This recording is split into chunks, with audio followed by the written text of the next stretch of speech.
আমার প্রশ্ন হচ্ছে, যেখানে সরকার নির্ধারিত ফি ৭৮,৯৯০ টাকা, সেইখানে একটা শ্রমিকের মালয়েশিয়া যাওয়ার জন্য কেন ৬ লক্ষ টাকা দিতে হয়? আমার খরচ হয়েছে ৬,২০,০০০ টাকা। এজেন্সির নাম ছিল গ্রিনল্যান্ড।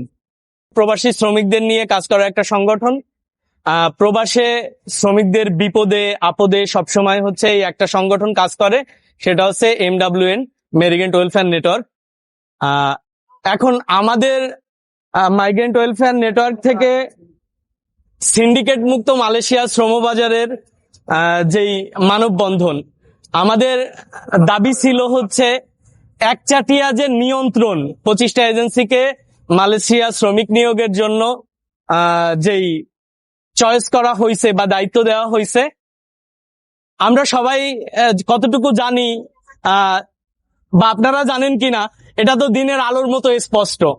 মালয়েশিয়া শ্রমবাজারে শ্রমিক নিয়োগের সরকার নির্ধারিত ফি ৭৮,৯৯০ টাকা। আমি 2023 সালে লাস্ট কলিং এ মালয়েশিয়া যাই। আমার খরচ হয়েছে ৬,২০,০০০ টাকা। এজেন্সির নাম ছিল গ্রিনল্যান্ড।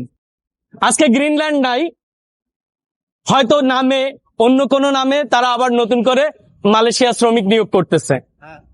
আমার প্রশ্ন হচ্ছে, যেখানে সরকার নির্ধারিত ফি ৭৮,৯৯০ টাকা, সেইখানে একটা শ্রমিকের মালয়েশিয়া যাওয়ার জন্য কেন ৬ লক্ষ টাকা দিতে হয়? কারণ সিন্ডিকেট। এখন প্রশ্ন হচ্ছে, সিন্ডিকেটের সাথে কে বা কারা যুক্ত? বড় বড় সাইনবোর্ড দিয়ে ব্যবসা করতেছে। প্রত্যেকটা রিক্রুটিং এজেন্সির একটা লাইসেন্স নাম্বার আছে।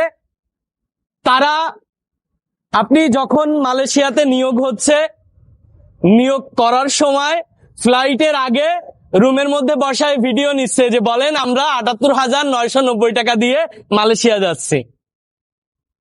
একজন মানুষ যখন ৭৮,০০০ সরকার নির্ধারিত ফি এর পরিবর্তে ৮ থেকে ৯ লক্ষ টাকা দিয়ে